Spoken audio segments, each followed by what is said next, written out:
Hello, എല്ലാവർക്കും എൻ്റെ പുതിയൊരു വീഡിയോയിലേക്ക് സ്വാഗതം. ഇന്നത്തെ വീഡിയോ നിത്യകല്യാണി എന്ന ചെടിയെപ്പറ്റിയാണ്. നിത്യകല്യാണി കാതരാന്തസ് ഇനത്തിൽപ്പെടുന്ന ഒരു പ്രത്യേക ഹരിത സസ്യമാണ്. ഇത് പല പേരിലും അറിയപ്പെടുന്നുണ്ട്. തിളങ്ങുന്ന കണ്ണുകൾ, പെരിവിങ്കിൾ, ശ്മശാനച്ചെടി, വിൻക, അങ്ങനെ പോകുന്നു ഇതിൻ്റെ പേരുകൾ. നമുക്കിവിടെ നിത്യകല്യാണി അല്ലെങ്കിൽ നിത്യമല്ലി എന്ന് വിളിക്കാം. നിത്യ എന്ന് പറഞ്ഞാൽ ദിവസം, കല്യാണി എന്ന് പറഞ്ഞാൽ മംഗളകരം. നിത്യവും മംഗളകരമായിട്ടുള്ള പല കളറിൽ തിളങ്ങി നിൽക്കുന്ന ഒരു മനോഹര പുഷ്പമാണിത്. ഇതിൻ്റെ പേര് പോലെ തന്നെ ഈ ചെടി വീട്ടിൽ വയ്ക്കുന്നത് വളരെ മംഗളകരമാണ്. വാസ്തുപ്രകാരവും ഇത് വളരെ നല്ലതാണ് എന്ന് പറയപ്പെടുന്നു. ഈ പൂവ് പൂജയ്ക്ക് എടുക്കാം. ലക്ഷ്മി ദേവിക്ക് പ്രിയപ്പെട്ട പൂവാണിതെന്ന് പറയപ്പെടുന്നു.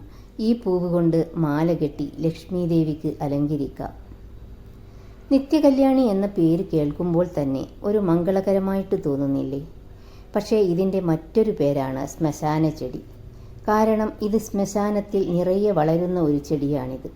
അതുകൊണ്ട് തന്നെ ഈ ചെടിയെ നെഗറ്റീവായി ചിന്തിക്കേണ്ട ആവശ്യമില്ല. അവിടെയുള്ള മണ്ണ് ചാരസത്ത് നിറഞ്ഞതായിരിക്കും. ഏകദേശം എല്ലാ ടൈപ്പ് മണ്ണിലും ഇത് വളരുമെങ്കിലും ചാരസത്തുള്ള മണ്ണിൽ ഇത് കുറച്ച് നന്നായി വളരുന്നതായിരിക്കും. പിന്നെ ഇതിന് നിറയെ ഔഷധ ഗുണങ്ങളുമുണ്ട്. ക്യാൻസർ, ഷുഗർ എന്നിങ്ങനെയുള്ള പലവിധ അസുഖത്തിനും ഇത് മരുന്നായി ഉപയോഗിക്കുന്നു. അത്രയും പ്രധാനപ്പെട്ട ഔഷധ മൂല്യമുള്ള ഒരു ചെടിയാണിത്. പക്ഷേ എന്നിരുന്നാലും ഇത് റോ ആയി ഒന്നും ഭക്ഷിക്കരുത്. ഇതിൽ വിഷാംശവും അടങ്ങിയിട്ടുണ്ട്. ഈ ചെടി ഒന്ന് നട്ടാൽ തന്നെ ഇത് ഗ്രൗണ്ടിൽ പടർന്നു പിടിച്ചുകൊള്ളും.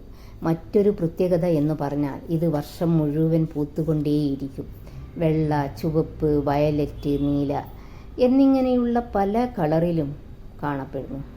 അങ്ങനെ വ്യത്യസ്തമായ കളറിലുള്ള നിത്യകല്യാണി ചെടിയാണ് ഇന്നത്തെ വീഡിയോയിൽ ഉൾപ്പെടുത്തിയിരിക്കുന്നത്. ഈ വീഡിയോ ഇഷ്ടപ്പെടുമെന്ന് വിശ്വസിക്കുന്നു. ഇഷ്ടപ്പെട്ടാൽ സബ്സ്ക്രൈബ് ചെയ്യാനും ലൈക്ക്, ഷെയർ ഒക്കെ ചെയ്യാൻ മറക്കല്ലേ. Thank you.